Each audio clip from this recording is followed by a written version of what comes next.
Nous allons maintenant ouvrir ta parole.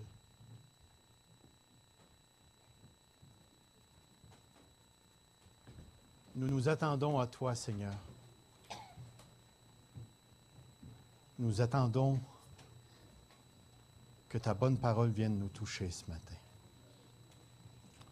Tu es le Dieu Tout-Puissant. Tu es d'une sagesse extraordinaire. Alors, Seigneur, atteins nos cœurs ce matin. Dans le précieux nom du Seigneur Jésus. Amen. Ce matin, j'aimerais commencer avec une question.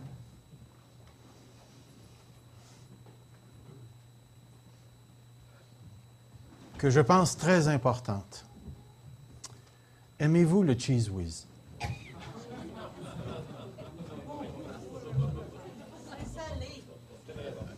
Aimez-vous le Cheez Whiz? Ça peut peut-être vous sembler une question pas importante, mais je ne savais pas si je devais choisir le beurre de pinot ou le Cheez Whiz. Parce qu'il y a une autre question que je veux vous poser qui suit celle-ci. Est-ce que tu aimes ton mari? Aimes-tu ton épouse? Est-ce que tu aimes tes enfants? Est-ce que tu aimes? As-tu remarqué quelque chose d'intéressant? Le même mot « je t'aime » revient dans les deux phrases. J'aime le Cheez Whiz et j'aime mon mari ou ma femme ou mon enfant. Mais si je rajoutais cette autre question, veux-tu que cette personne-là t'aime comme elle aime le Cheez Whiz? Qu'est-ce que tu dirais à ça? Oh, je suis tellement content. Ma femme m'aime comme un pot de Cheez Whiz. Et pourtant, nous, en français, on utilise le mot « je t'aime » ou le mot « j'aime » dans les deux circonstances. J'aime le Cheez Whiz et j'aime ma femme. Mais y a-t-il une différence? Pourtant, c'est le même mot. Pourquoi est-ce qu'il y a une différence entre le Cheez Whiz et ma femme? Allez pas me dire parce que le Cheez Whiz coûte moins cher. Puis je peux le fermer quand je veux. Là, je sais que j'ai votre attention. Essayez de vous imaginer que vous appelez la police, puis vous dites « J'ai perdu mon pot de Cheez Whiz. Je l'aime. » Qu'est-ce qu'ils vont vous répondre? Ils vont prendre votre numéro de téléphone, puis il va y avoir quelque chose de rouge qui va aller vous voir, mais ce n'est pas la police. Mais si vous appelez et vous dites « J'ai perdu ma femme. Je l'aime. » Il y a toute une machine qui va se mettre en marche pour essayer de la retrouver. Tout ce que je veux mettre en évidence, c'est qu'il existe une différence dans notre manière d'utiliser le mot « je t'aime ». Je t'aime. Dans le premier cas, le Cheez Whiz, l'engagement, c'est purement le goût. T'aimes, t'aimes pas, ça ne dérange pas. Mais dès le moment où l'amour s'adresse à une personne, je suis dans un autre registre des choses. Pour la simple raison que l'amour de mon épouse ou l'amour de mon enfant m'engage dans toute ma personne parce qu'il existe entre moi et ces personnes un lien qui n'existe pas d'aucune autre manière sur cette terre.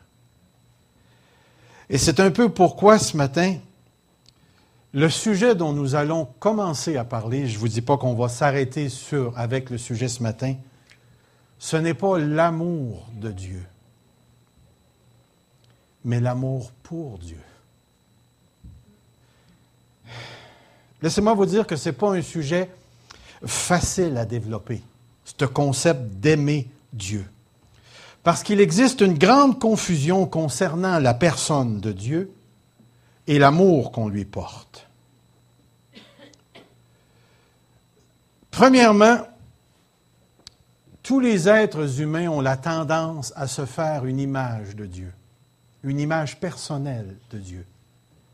Même les athées ne peuvent pas ne pas avoir d'image de Dieu.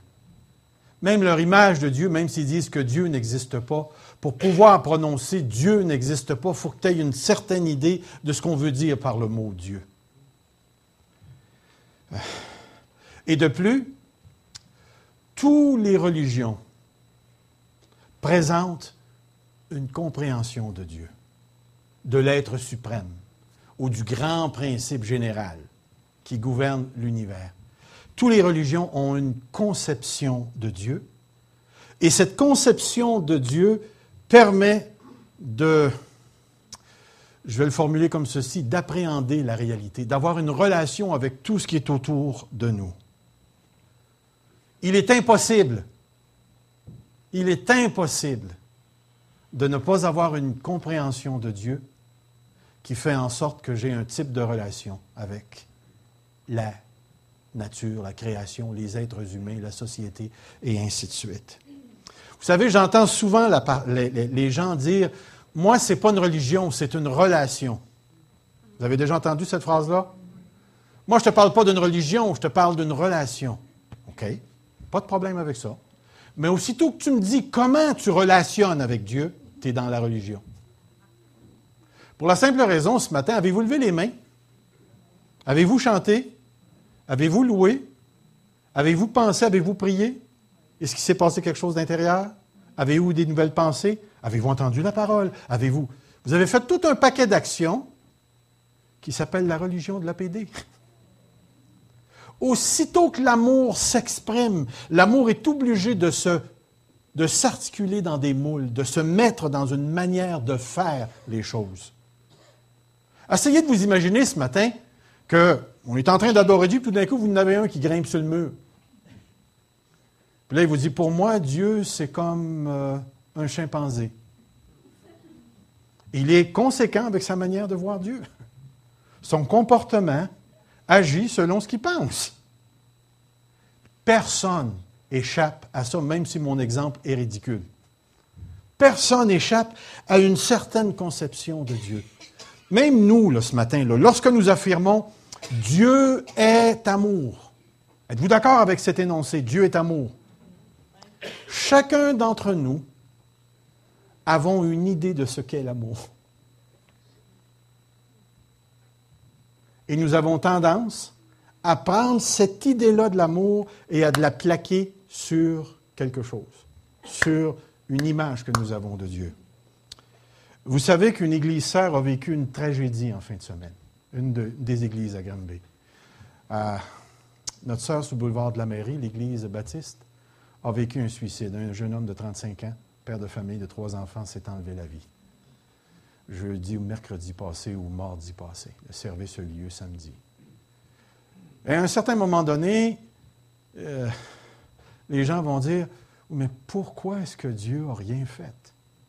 Pourquoi est-ce que Dieu n'a pas empêché ça? » Dans leur conception de Dieu, Dieu ne devrait pas permettre ces choses-là. Alors, ils ont une compréhension de Dieu qui vient affecter leur raisonnement, qui va soit susciter de la colère ou un questionnement. Et plus on est proche de la personne, plus le questionnement est intense, plus on se met en colère ou plus on laisse aller la chose. C'est juste pour vous dire que personne d'entre nous échappe à cette réalité. Nous avons tous une paire de lunettes avec laquelle nous avons une relation avec la réalité. N'oubliez jamais ça. Et ma paire de lunettes, à moi, présentement, me permet de voir une certaine dimension de la réalité, tandis qu'avec ma paire de lunettes, je suis incapable de voir ce qui se passe à l'intérieur de moi, plutôt en arrière de moi. Je suis obligé de me retourner pour aller chercher, mais en faisant ça, je vous perds. Donc, j'ai une vision des choses très, très, très limitée. Et comme mon Dieu est plus grand que tout l'univers, c'est tout à fait normal que j'ai seulement une perspective de lui. Mes pauvres petits yeux d'humain ne peuvent pas tout saisir, la profondeur, la grandeur, l'immensité de la personne de Dieu. Alors je reconnais et j'accepte dans mon système de croyance que Dieu peut me faire des surprises. Puis des surprises des fois qui ne cadrent pas avec la paire de lunettes que j'ai. Mon Dieu peut me surprendre sous plusieurs aspects. si nous voulons parler de l'amour pour Dieu,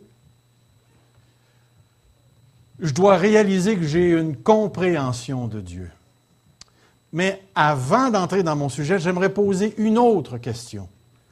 Sur quoi repose ton image de Dieu, ta compréhension de Dieu? Sur quoi repose ta compréhension de Dieu? Comprenez-vous ce que je vais essayer de dire? Pourquoi ce matin, vous ne tombez pas dans la cave?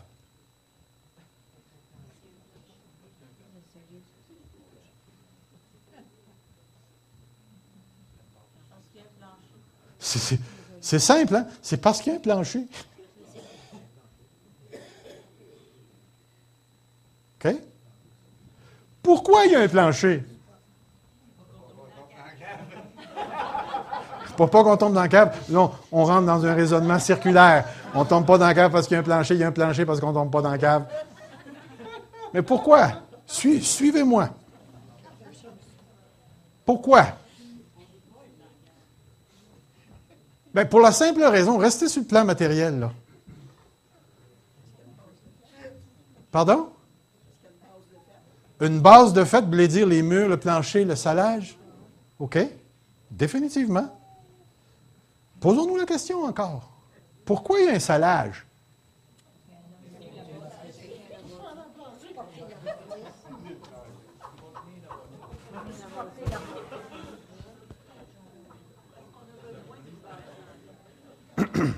Vous allez voir où je veux m'en aller avec ça.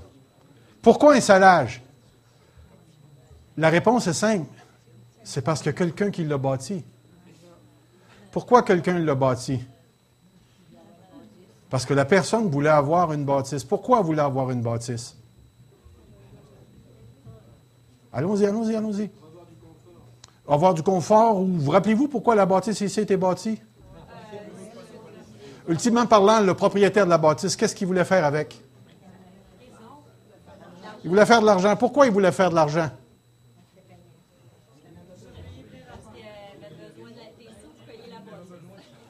Pourquoi? Parce que l'argent, c'est la sécurité. Pourquoi il voulait avoir la sécurité? Parce que c'est de cette manière-là que l'homme est heureux. Pourquoi est-ce que l'homme a besoin du bonheur? Voyez-vous qu'on n'est plus dans la bâtisse, mais pourtant on est parti avec une bâtisse? Pourquoi l'être humain a-t-il besoin du bonheur? Et là, tu vas traverser une ligne, aussitôt que tu vas répondre à cette question-là.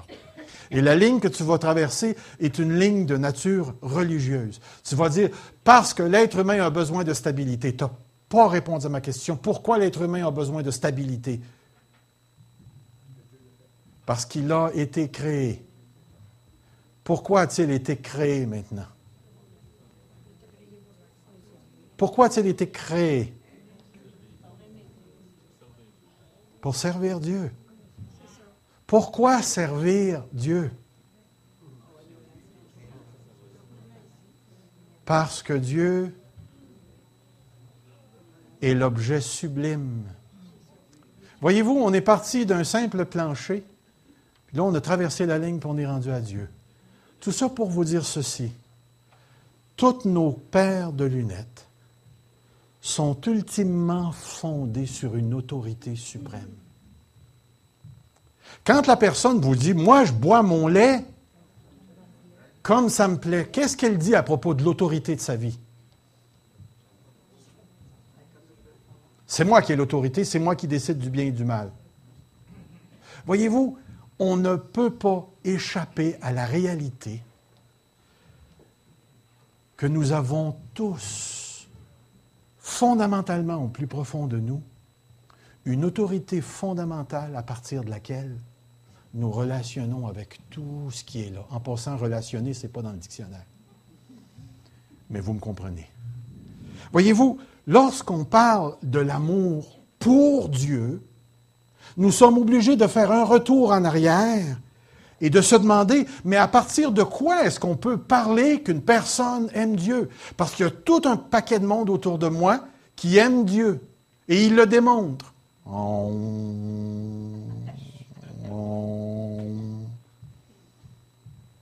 Ces gens-là disent aimer Dieu. Mais quelle est la conception de Dieu?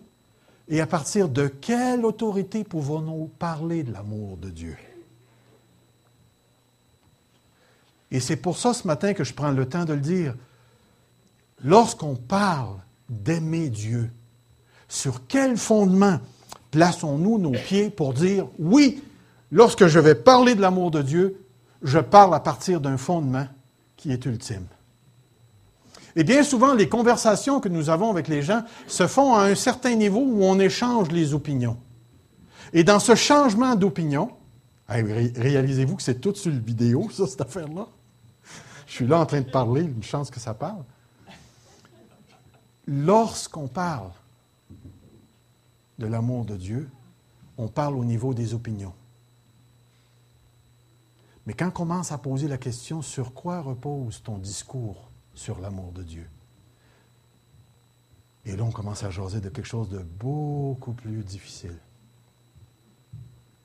Et généralement, et voici pourquoi je veux prendre le temps de bien bâtir, je veux bien asseoir les choses sur lesquelles je veux parler. Lorsqu'on entre dans un discours sur le fondement de ce qui est affirmé, à ce niveau-là, les gens ne sont pas nécessairement prêts à changer. Et ils ne sont pas prêts à discuter. Ils ne sont souvent pas prêts à écouter. Et la véritable nature du cœur se manifeste.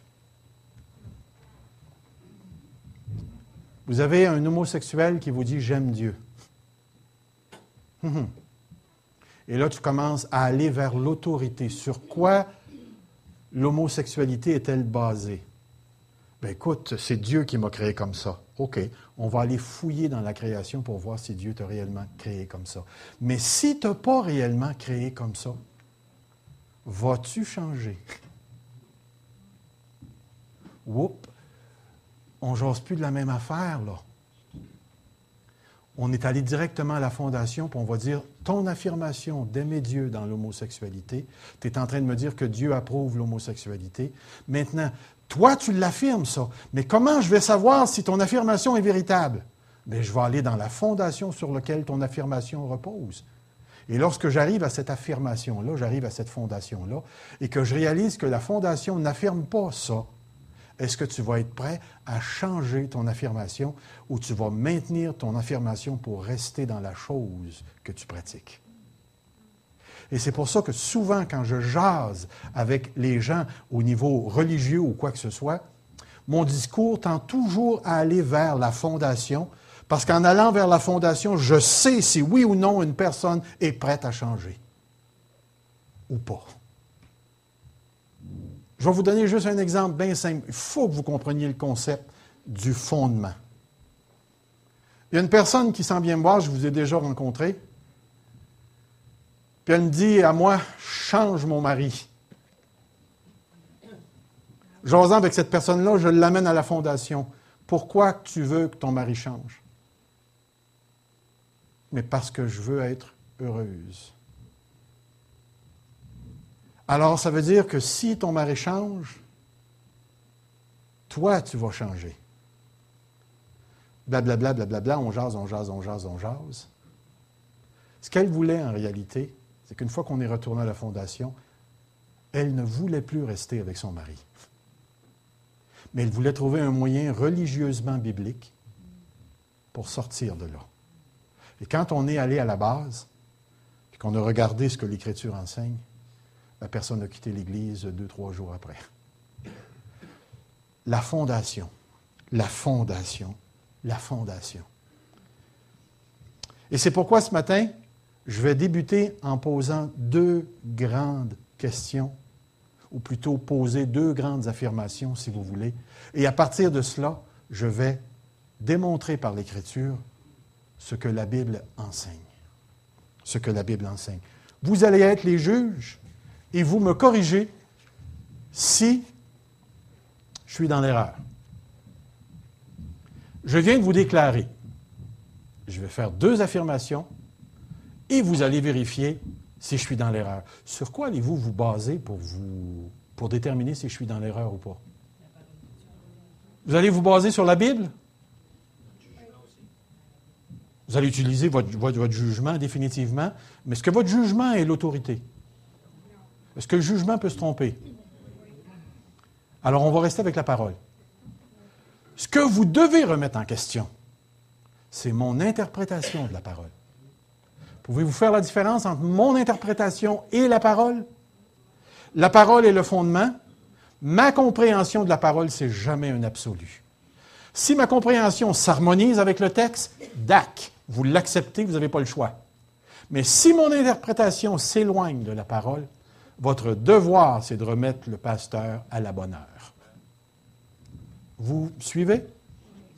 Tout le monde. Alors, en réalité, là, sans vous en rendre compte, je viens de vous poser par quoi Serge Pinard juge de tout. Moi, je prends ce livre-là très, très, très au sérieux. Écoutez, un musulman à côté de moi prendrait le Coran de la même manière que je prends la Bible. Et là, on aurait un débat de fondement. Mais ce matin, je vous dis que ce que je vais dire est fondé sur la parole de Dieu. Et on va le démontrer en s'en allant. La première affirmation que j'aimerais faire, c'est celle-ci. Il est impossible à l'homme d'aimer Dieu.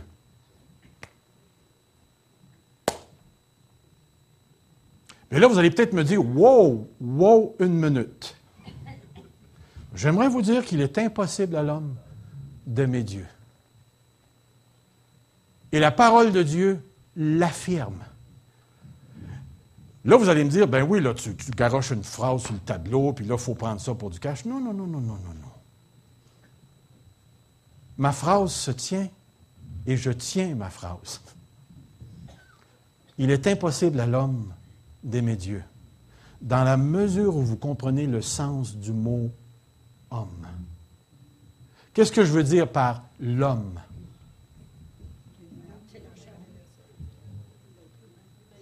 L'humain, l'être humain en général, ne peut pas aimer Dieu. Et je vais vous le démontrer par la parole de Dieu en vous présentant un premier texte. Je vais vous présenter des textes de la parole de Dieu. Allons pour la prochaine. Dans la lettre aux Corinthiens, au chapitre 2 et au verset 14, il est écrit ceci. L'homme naturel n'accepte pas les choses de l'Esprit de Dieu. Est-ce que c'est clair? Qu'est-ce que le mot naturel veut dire? Allez-y. L'homme charnel. Qu'est-ce que c'est un homme naturel? Allez pas me dire que c'est quelqu'un qui vit dans le bois, qui mange des racines. Puis...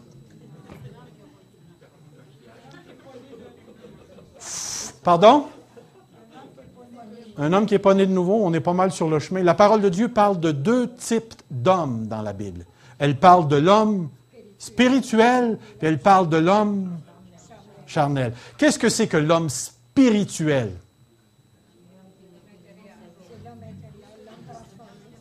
Comprenez bien, le mot spirituel est utilisé sur 24 citations, c'est-à-dire 28 fois le mot spirituel revient dans le Nouveau Testament. Il est employé 24 fois par l'apôtre Paul.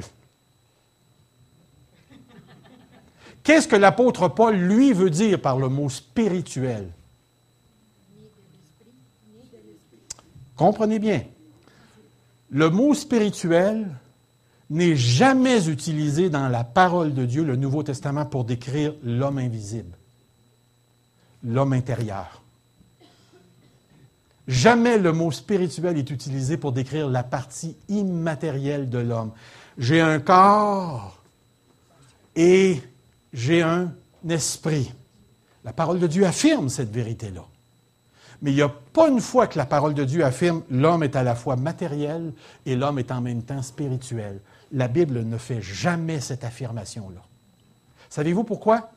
Parce que le mot spirituel dans les écrits de l'apôtre Paul fait toujours référence au Saint-Esprit. Et le mot veut dire ce qui appartient à l'Esprit de Dieu ou ce qui relève du Saint-Esprit ou ce qui est dans la sphère du Saint-Esprit. L'homme spirituel, c'est une personne qui est dans l'esprit, qui est dans la sphère de l'esprit, qui appartient à l'esprit de Dieu. Puis pour appartenir à l'esprit de Dieu, ça prend un corps et un esprit. Mais une personne peut être à l'extérieur de l'esprit de Dieu, puis avoir un corps et un esprit. Qui connaît les choses de l'homme si ce n'est l'esprit de l'homme? Qui connaît les choses de Dieu si ce n'est l'Esprit de Dieu? Alors, ce n'est pas parce qu'une personne a un esprit qu'elle est spirituelle. Ce n'est pas parce qu'une personne est corps et esprit qu'elle appartient au Saint-Esprit. Il faut faire cette grande différence-là. Lorsque l'apôtre Paul parle de l'homme naturel, et je trouve ça de valeur qu'on ait traduit par le mot naturel, parce qu'en grec, c'est le mot psyché qui fait référence à l'âme. L'homme de l'âme, l'homme qui est en dehors de l'esprit. Il est une âme vivante. Alors, il est très important de saisir ici que selon l'apôtre Paul, une personne est dans le Saint-Esprit, dans la sphère du Saint-Esprit, appartient au Saint-Esprit, ou une personne est à l'extérieur de l'Esprit et appartient à ce qu'on va développer tout à l'heure, la mort, le péché. Comprenez ce que je veux dire. Il est impossible de venir au monde naturellement dans l'Esprit. Saisissez-vous ce que je suis en train de dire? Une personne ne peut pas naître chrétienne. Ce n'est pas parce que les évangéliques ont des enfants qui ont mis au monde des petits anges. Vous me suivez? Une personne est dans l'esprit ou une personne, elle est dans le psyché. L'homme naturel ou l'homme spirituel. Et une des caractéristiques de l'homme naturel, c'est qu'il ne reçoit pas les choses de Dieu. Un exemple de ça pour ceux qui ont plus que 30 ans et plus, là.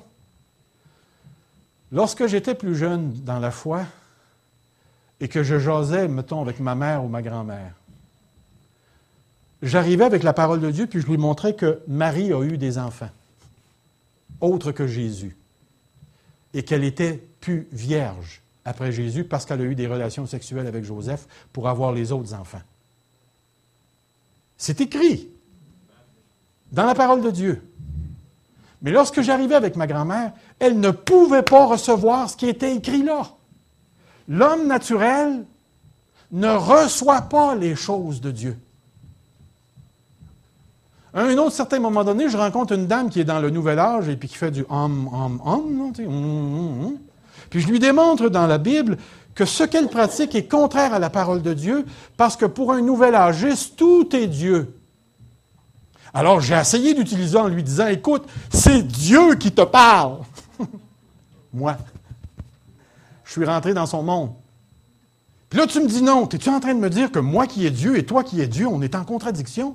Donc, il y a de la contradiction en Dieu.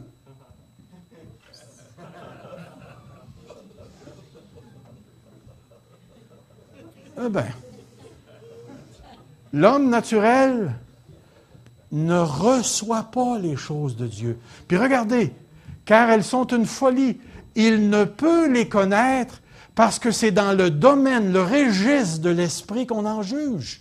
C'est spirituellement, en relation avec le Saint-Esprit, dans la sphère du Saint-Esprit. Et tant qu'une personne n'est pas dans la sphère du Saint-Esprit, cette personne-là ne reçoit pas les choses de Dieu.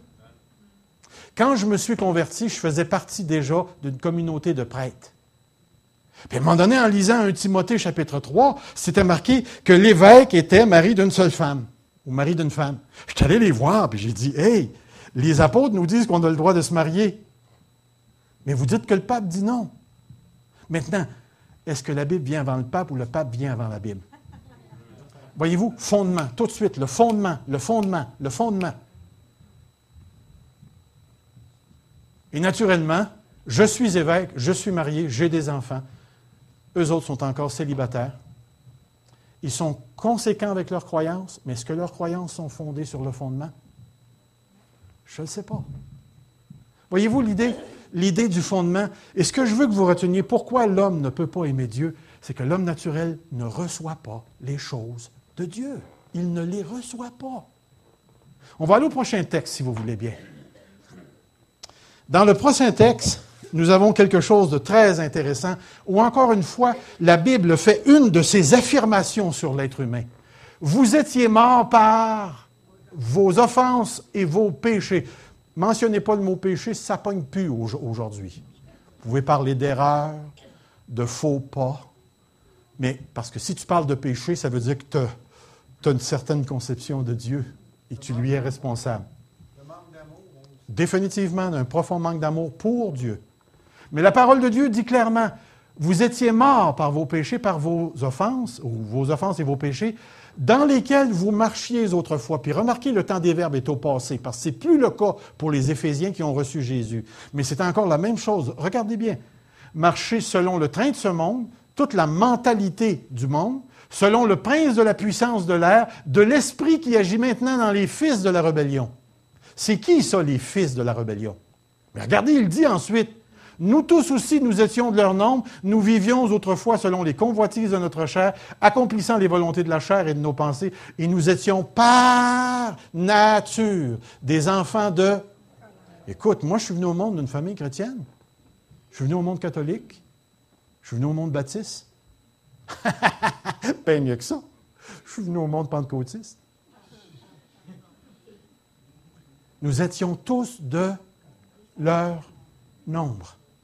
Et par nature, la colère de Dieu était sur nous. Ce que la parole de Dieu est en train de dire ce matin, l'homme ne reçoit pas les choses de Dieu et l'homme est sous la colère de Dieu parce qu'il vit dans le péché, selon l'affirmation de la parole de Dieu. Prochain texte. Regardez encore. Dans Romains chapitre 1, 28, 32, il y a quelque chose de super intéressant ici. Regardez ce qu'il dit. Comme ils ne se sont pas souciés de connaître Dieu. Hey, moi je vais en messe à tous les jours, je prie à tous les jours, je fais mon chapelet. Ou je passe mon temps à avoir des petites pensées, je prie avant les repas. Puisqu'ils ne se sont pas souciés de connaître Dieu. Est-ce que c'est ça que Dieu veut que tu ailles à la messe? Ben voyons donc, qu'est-ce que tu es en train de dire là? Tu as-tu posé la question? Sais-tu ce que la parole enseigne? Est-ce que le Seigneur veut que tu pries les morts? Est-ce que le Seigneur veut que tu couches avec Pierre Jean-Jacques ou Pierrette Jeannette Jacquette? Est-ce que le Seigneur veut que tu bois ton lait comme ça te plaît? As-tu pris le temps de connaître l'être suprême, Dieu, l'autorité finale pour déterminer tout ça? Parce que regardez, on a l'impression de lire le journal de Montréal. Dieu les a livrés à une mentalité pour commettre toutes choses indignes, remplies de toute espèce d'injustice, on dirait le monde des affaires, de méchanceté, le monde du crime, la cupidité, l'argent, la malice, plein d'envie, de meurtre, de querelles, de ruse, de malignité, de rapporteurs, de désobéissants, d'impies, d'arrogants. Attendez, je vais prendre mon souffle. D'autants, fanfarons, ingénieux au mal, rebelles à leurs parents. C'est-tu ça? Regardez ce qu'il dit ensuite. Dépourvu d'intelligence, de loyauté, d'affection naturelle, de miséricorde. Et regardez ce qu'il dit. Le verset 32 est pétant. Et bien qu'ils connaissent le jugement de Dieu, l'homme naturel a une connaissance du bien et du mal. Déclarant dignes de mort ceux qui commettent de telles choses, non seulement ils les font, mais ils approuvent ceux qui les font. L'être humain, l'homme, ne peut pas aimer Dieu. Prochain texte. Car nous avons déjà prouvé, Paul nous dit dans la lettre aux Romains, que Juifs et Grecs sont sous l'empire du péché. L'empire. Comprenez le mot empire. Littéralement, dans le grec, sont dans le péché. Quand vous êtes dans les sables mouvants, est-ce que le sable mouvant a un effet sur vous? Puis quand vous êtes à côté du trou, est-ce que le sable mouvant a un effet sur vous? Alors, il est en train de dire qu'on est tous dans le péché qui a un effet. Selon qu'il est écrit, il n'y a point de juste. Comprenez, là. Comprenez. Ce que la parole de Dieu dit, c'est une affirmation sur l'être humain. Il n'y a personne de juste devant Dieu. Personne. Oui, mais ma grand-mère, elle a donné sa vie, elle a eu 17 enfants, puis elle était bonne, puis elle a fait une bonne vie. La parole de Dieu dit, il n'y a pas de juste, pas même un seul. Pas même un seul. C'est une parole qui est crue et qui est là. Nul n'est intelligent, nul ne cherche Dieu, tous sont égarés, tous sont pervertis. Il n'en est aucun qui fasse le bien. Savez-vous ce que la parole de Dieu est en train de dire? Que ma définition du bien, que moi je pense être bien, puis que la définition que Dieu a du bien, peut ne pas coïncider ensemble. Et c'est tellement, tellement important de saisir. Leur gosier est un sépulcre ouvert, ils se servent de leur langue pour tromper. Ils ont sur les lèvres un venin d'aspic, leur bouche est pleine de malédiction et d'amertume. Ils ont les pieds légers pour répandre le sang, la destruction, le malheur sur leur route. Ils ne connaissent pas le chemin de la paix. Puis regardez la dernière phrase, la crainte de Dieu n'est pas devant leurs yeux. Prochain texte, Éphésiens 4, 17. Voici donc ce que je dis, ce que je déclare dans le Seigneur. Vous ne devez plus marcher comme les païens qui marchent selon la vanité de leurs pensées. Ils ont l'intelligence obscurcie. Hey, come on, Paul. Tu ne vis pas dans mon temps. Si tu savais toutes les grandes découvertes scientifiques et technologiques, tu arriverais en 2008 puis tu dirais, ça se peut pas, le monde n'est pas cave. Je veux dire, écoutez, regardez ce qu'on fait aujourd'hui. Je regardais, j'étais avec une bébelle dans mes mains, puis j'ai pesé sur des pitons. Et puis j'ai appelé à la maison, puis j'ai eu du macaroni. Puis j'ai regardé ça, cette affaire-là, il n'y avait pas de fil, il n'y avait pas rien, il n'y avait pas... C'était une petite boîte, rien, puis quelque chose s'est arrivé à la maison, puis le souper est après, et j'étais dans le bonheur. Je ne sais pas si vous voyez ce que je suis en train de dire. Ce n'est pas des gens sans intelligence, mais qu'est-ce que Paul veut dire par l'intelligence obscurcie? Mes amis, vous pouvez vous asseoir avec un grand chirurgien, un grand astronome, vous pouvez vous asseoir avec un prof en théologie, vous pouvez jaser avec un médecin, vous pouvez jaser avec un scientifique, avec tous les gens, et commencer à leur parler de Jésus. Et vous allez voir ce qu'ils vont vous dire. Vous allez voir qu'au niveau du cœur, l'intelligence est obscurcie, puisqu'ils n'arrivent pas à recevoir les choses de Dieu. À cause de l'ignorance qui est en eux, à cause de l'endurcissement du cœur, ayant perdu tout sentiment, ils se sont livrés au dérèglement pour commettre toute espèce d'impureté jointe à la cupidité. La Bible fait des affirmations très sévères. Prochain texte. Car le Fils de l'homme est venu chercher ce qui était perdu. Je vais reprendre mes choses. La parole de Dieu nous dit, ce matin, l'être humain ne peut pas aimer Dieu. L'homme naturel ne reçoit pas les choses de Dieu parce qu'il est caractérisé, il est touché par une tare intérieure.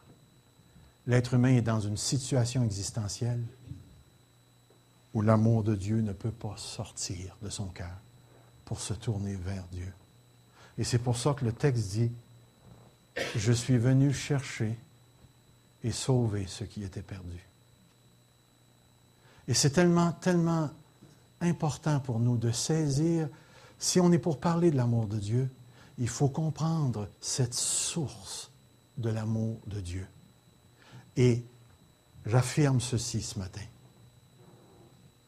La source de l'amour pour Dieu ne peut pas venir du cœur humain.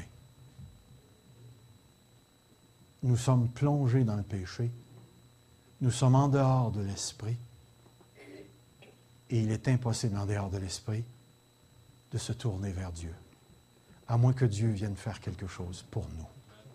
Et c'est ça qui est important pour nous ce matin. Et c'est ça qui est à saisir.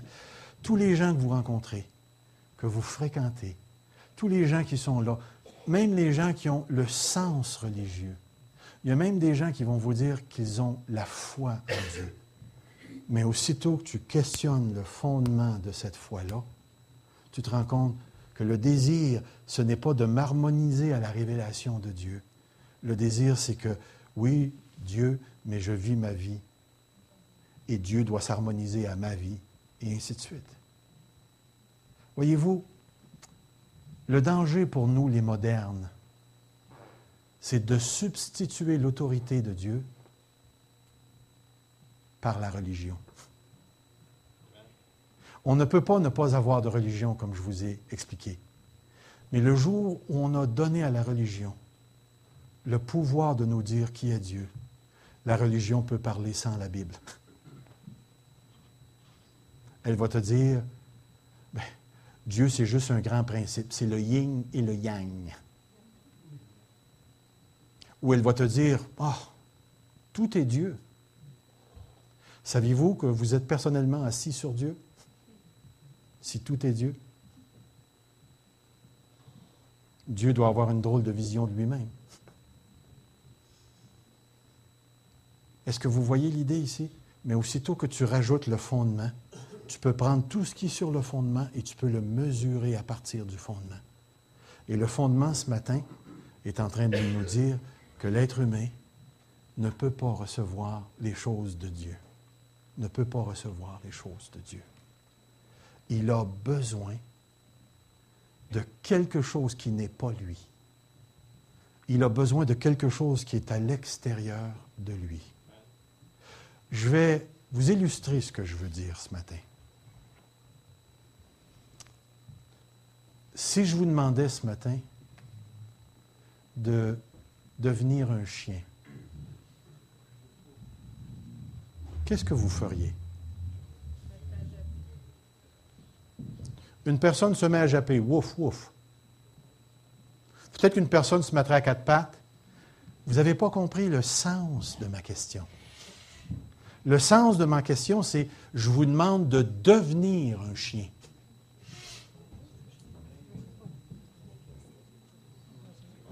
Comprenez-vous ce que je suis en train de demander? Je ne vous demande pas de faire wouf wouf. Je vous demande de devenir chien. Êtes-vous capable? Pourquoi? Pour qu'une personne devienne un chien, il doit se passer quoi? Elle doit sortir de son humanité, subir une transformation moléculaire et apparaître de l'autre côté avec du poil, quatre pattes, des yeux, une queue. Puis encore là, il faut faire attention parce que quatre pattes, des yeux et une queue, ça peut être un tigre, ça peut être un crocodile, ça peut être bien des affaires. Puis il faut qu'elle adopte tout l'ADN d'un chien de la race canine et qu'elle devienne littéralement un chien. Est-ce que c'est possible? C'est totalement impossible. Mais comprenez ce que je vais dire maintenant. Pour pouvoir aimer Dieu, il faut devenir ce que nous ne sommes pas. Et ce que nous n'avons pas la capacité de devenir. La capacité de devenir. Et à moins de vivre une certaine transformation, l'amour de soi, l'amour pour soi, va toujours prédominer la vie des gens. Alors, ce que j'aimerais faire ce matin, c'est de vous résumer un tout petit peu ce que je viens de dire. L'être humain ne peut pas aimer Dieu. Parce qu'il est dans le péché, parce qu'il est mort dans ses péchés, parce qu'il n'est pas juste et qu'il est incapable de l'être, parce qu'au niveau de l'ADN surnaturel, il est en dehors de l'esprit, et parce qu'il est en dehors de l'esprit, il aime les choses qui sont en dehors de l'esprit. Alors, si à un moment donné, vous vous posez la question ce matin, mais pourquoi il n'arrive pas à comprendre l'Évangile? Pourquoi il n'arrive pas à comprendre le message du Seigneur Jésus-Christ? Va pas chercher loin. L'homme naturel ne reçoit pas les choses de Dieu. Là, ça me prendrait une autre heure pour développer l'autre côté de la médaille. Mais j'aimerais juste rajouter ceci, et on va terminer avec ça ce matin. Ce matin, j'ai mis l'emphase sur le côté négatif de l'affirmation biblique.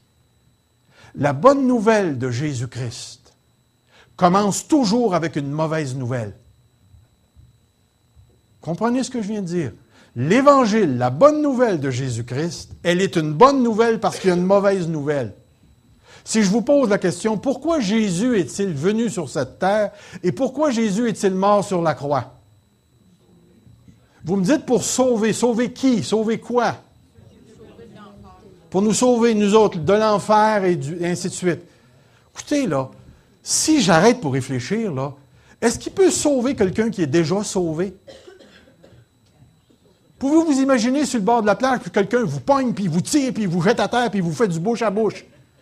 Puis vous n'êtes même pas mouillé encore. On appellerait ça de l'agression et non pas du salut ou sauver. Une personne ne peut être sauvée que si elle est perdue.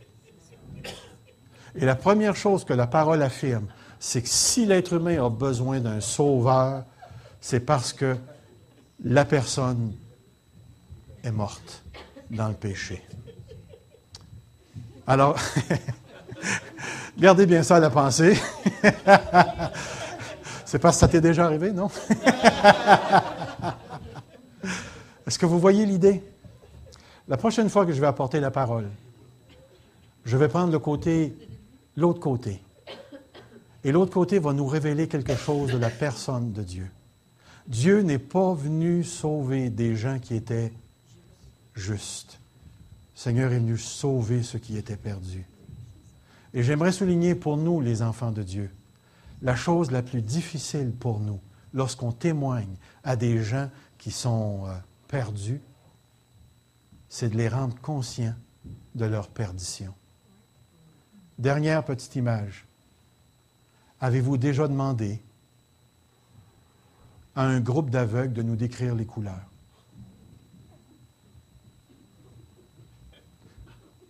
On ne peut pas le faire. Essayez de vous imaginer que toute la société est aveugle et tout d'un coup, il y en a un qui arrive et qui dit « Je vois du rouge, je vois du bleu, je vois du jaune. » Et ils vont tous le regarder, en ne le regardant pas, naturellement. Puis ils vont lui dire « Mon ami, tu dois avoir tu as besoin d'une pelule, tu es aux côtés de la traque, les couleurs n'existent pas. » Et pourtant, celui qui a les yeux ouverts et qui vit l'expérience voit quelque chose que les aveugles ne peuvent pas voir. Nous étions morts dans nos péchés. Combien est-ce qu'il y en a ici ce matin qui ont vécu l'expérience de la nouvelle naissance? Vous êtes beaucoup, hein? Est-ce que vous pouvez dire comme moi, il y a un moment donné où vous ne voyiez pas et il y a un moment donné où vous avez vu? Puis est-ce que la phrase rend bien compte de l'expérience que vous avez vécue? Est-ce qu'il y a un temps où tu ne savais pas et il y a un temps maintenant que tu sais? Frères et sœurs, l'amour de Dieu commence avec une nouvelle expérience de Dieu. Alors ce matin, gardez à la pensée que les gens que vous allez rencontrer cette semaine, pour la plupart d'entre eux, religieux ou pas, sont des gens dont l'intelligence a été aveuglée par le prince de ce monde, afin qu'ils ne vissent pas briller la splendeur de l'Évangile qui est en Jésus-Christ et la gloire du Père qui reflète sur la personne de notre Seigneur Jésus-Christ. Alors ce matin, gardez à la pensée, l'homme naturel ne peut pas recevoir les choses de Dieu. Il doit vivre une transformation. Courbons-nous devant lui. Seigneur notre Dieu, je te remercie encore une fois ce matin. Ta parole de Dieu a parlé. Tu as dit, Seigneur, chacun d'entre nous, nous devons nous évaluer à la lumière de l'autorité. Est-ce que l'autorité, Seigneur, c'est ta parole ou l'autorité, c'est ce que je ressens? Est-ce que ton autorité, c'est ta parole ou ton autorité, c'est ce que moi, je décide? Est-ce que ton autorité, c'est la parole ou bien ton autorité, c'est l'Église, c'est la religion? Sur quoi suis-je fondé? Alors je te prie, Seigneur, si tu as parlé au cœur de tes enfants, manifeste-toi, Seigneur Jésus, et que la puissance de Dieu se révèle. Ramène-nous de plus en plus à la compréhension du fondement pour que nous marchions dans la droiture de la parole révélée. Merci pour ta gloire, dans le précieux nom de Jésus. Amen. Amen. Amen. Que le Seigneur vous garde. Non, on ne passera pas. On va le garder pour la prochaine fois.